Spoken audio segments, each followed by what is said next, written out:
Olá pessoal, tudo bem? Seja bem-vindo. Eu me chamo Marcelo, sou conhecido como Águia Caolha. Você está no canal Águia Caolha Extreme. E hoje, dando continuidade, à série Preparadores, estamos aí na nossa terceira parte, deixa eu colocar aqui a ajuda visual, Eu sou conhecido aí, na época que eu estava dando aula, como professor PowerPoint, então não consigo aí dar uma explicação ou manter a linha de raciocínio sem aí uma ajuda visual. Infelizmente a gente tem vícios, E como início dessa série, eu coloquei aí para vocês como que a gente fez para entender o espírito dos preparadores, Para que se preparam e para quê, De uma maneira muito superficial, eu concordo. Então, dessa maneira a gente vai mais para frente dando mais ênfase, mais profundidade, porque é um assunto muito grande. E lembrando, isso são daquilo que eu vivencio, daquilo que eu percebo do meio, do que são os preparadores. E dessa maneira, a primeira parte é sobre entendendo o espírito dos preparadores. Passamos para a segunda parte, quais são os ideais que se baseiam os preparadores, onde falamos qual é o tipo de governo ou um tipo de situação em que você vai ver muito mais preparador. Você vai aí ter muito mais notícias sobre preparadores. Então esse tipo de governo é importante para que os preparadores floresçam. E agora nós vamos aí trabalhar com quando a gente tem um tipo de governo, nós vamos exercer uma coisa muito importante, que é a liberdade, O conceito de liberdade. E o conceito de liberdade ele fica entre um equilíbrio entre razão, persuasão e força. E eu quero que vocês entendam aí o que os preparadores entendem sobre essa palavra. Primeiramente, com a liberdade nós temos a consciência da razão. Você não tem aí um poder acima dos outros, Porque com a liberdade nós temos a razão, e onde todos têm um certo tipo de poder. Toda pessoa, então, ela tem aí uma tendência a ser mais persuasiva e argumentativa em suas interações, porque, de uma certa maneira, todo mundo tem um poder, e desse poder as pessoas têm uma razão de não querer se sobrepor, de maneira autoritária em outra pessoa. Passa para outra parte, um outro pilar aí da palavra liberdade, que com a razão das forças temos entendimento sobre a persuasão. Lembra que eu comentei no slide anterior, em que você pode ser persuadido, tem uma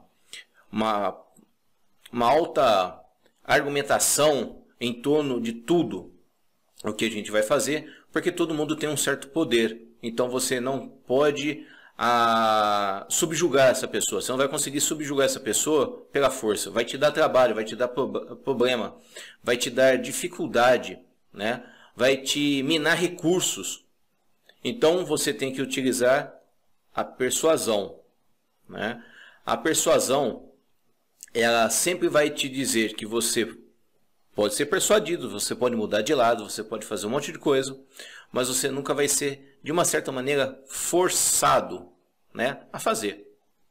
Então, temos várias maneiras de ilustrar isso. Vantagens, trocas de conhecimento, dinheiro, tudo que você possa aí imaginar para colocar como persuasão. Então, nós temos a razão, a persuasão, e agora nós vamos ter o conhecimento um pouquinho mais do que é a palavra liberdade, Esse vídeo que eu vou passar para vocês, ele foi feito, se eu não me engano, em uma palestra da NRA. Se eu estiver falando errado, eu vou corrigir aqui depois, tá? E foi no tempo em 2008, 2000, em que o Al Gore estava para ser presidente, estava na parte de eleições, e ele estava querendo aí tomar os direitos dos americanos. E o Charles Heston, quem é das antigas, gosta de filmes antigos, sabe quem foi esse grande ator. E ele aí demonstrou de maneira muito eficiente o que significa a liberdade, né? Então, antes de prosseguir, né, quem tiver aí, quiser ver esse vídeo, ver o contexto, na realidade, dessa notícia em que ele fala isso, o link está aqui na descrição, né? Tá aí na descrição. E, né, ele coloca, né, que numa das coisas que ele coloca, ele diz o seguinte, que em vez de lutar contra os casacas vermelhas, né, estamos lutando contra os elitistas de sangue azul. É muito bacana você se aprofundar nesse tipo de ação. Então, lembrando, a liberdade é o ato de não me submeter às suas forças e vontades sem antes lutar pelos meus ideais. Então, vamos ao vídeo e eu acho que você vai entender um pouquinho mais do conceito liberdade. Every time our country stands in the path of danger, an instinct seems to summon her finest first, those who truly understand her. When freedom shivers in the cold shadow of true peril, it's always the patriots who first hear the call. When loss of liberty is looming, as it is now, the siren sounds first in the hearts of freedom's vanguard. The smoke in the air of our Concord bridges and Pearl Harbors is always smelled first by the farmers who come from their simple homes to find the fire and fight, because they know that sacred stuff resides in that wooden stock and blued steel, something that gives the most common man the most uncommon of freedoms. When ordinary hands can possess such an extraordinary instrument, that symbolizes the full measure of human dignity and liberty. That's why those 5 words issue an irresistible call to us all, and we must. So,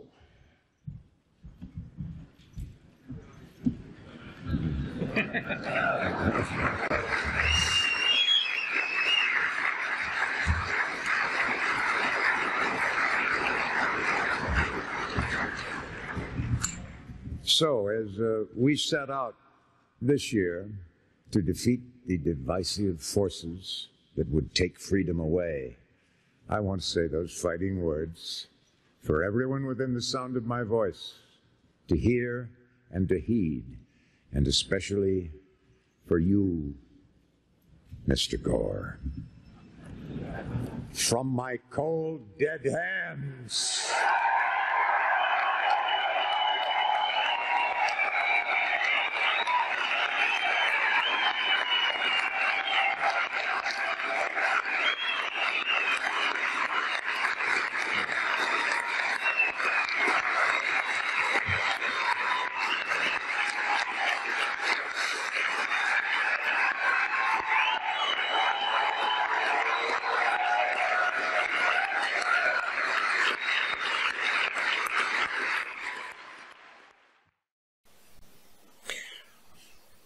Bom, acho que você entendeu, né, agora o que é o conceito da força, né?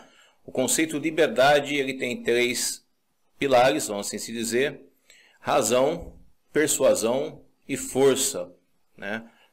E no exército, a gente sempre teve uma frase que quem é militar sabe que a gente sempre é cultuado, né, por vários tipos de frases.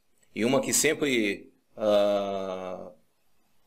passava, né, pela gente é que o preço da liberdade é a eterna vigilância e luta, né? Então, nada mais justo do que você ter uma força para manter a sua liberdade, né? E eu acho que com esse vídeo você conseguiu ter uma noção de que a força faz parte da liberdade, né?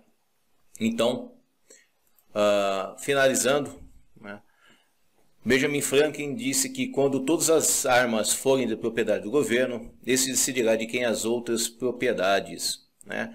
Que isso quer dizer? quando você não tiver mais nenhum poder, que é isso que nós vemos, né? Porque você tem leis que estão tirando, né, tecnicamente, seus filhos de você, seus terrenos de você. O que você compra, eles estão catalogando, né? Hoje mensagens do WhatsApp já tecnicamente pode ser utilizada para vários tipos de empresa, então já eles sabem o que você faz, né? Hoje tudo está digitalizado. Então quando eles tirarem todo o poder, né, e você não tiver como se responder, né, a esse tipo de força, você nada mais é do que um escravo, né?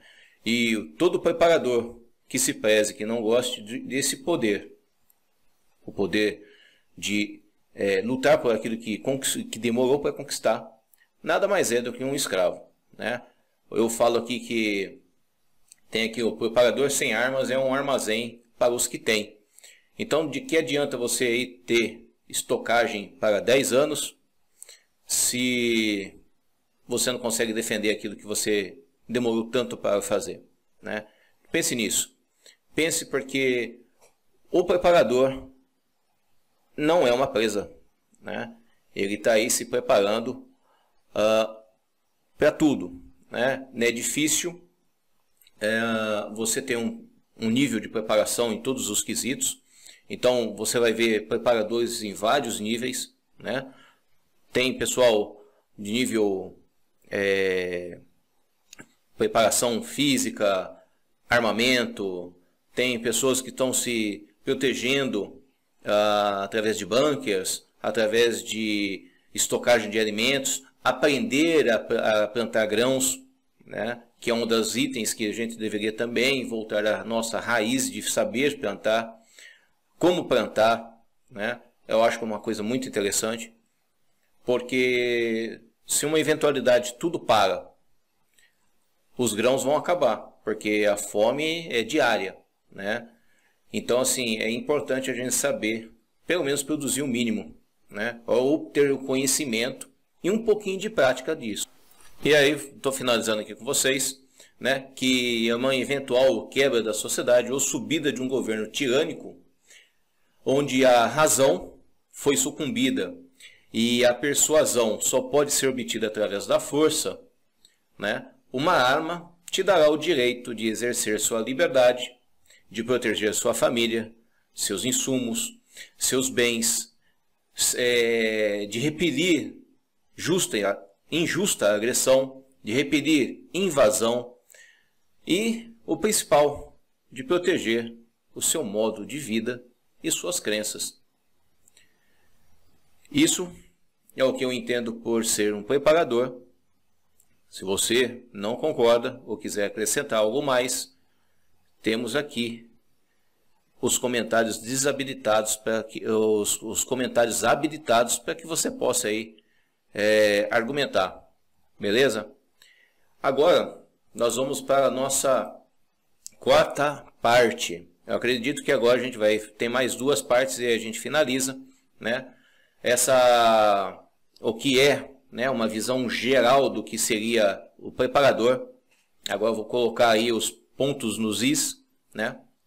E o que é o preparador? Uma visão sobre José do Egito, da informação à preparação. Então vou utilizar os textos bíblicos para dizer o que é ou não um preparador, né? E se você com certeza já assistiu José do Egito lá da Disney, você já sabe alguma coisa. Se você lê, né, a Bíblia, né, se você tem aí como escudo a Bíblia, você vai ter aí noção do que é um preparador. A Bíblia deixa várias, né, avisos de preparação, de ser uma pessoa consciente com seu dinheiro. Então, é uma boa base de informação, porque todo mundo tem esse livro, né? Se não tem, o pai tem, ou a mãe tem, ou a bisavó tem. E eles com certeza vão ter a Bíblia para você utilizar ela. Então, na próxima semana, vamos falar aí sobre o que é preparador, uma visão sobre José do Egito, da informação à preparação. Meu muito obrigado. Águia Caolha, desligando.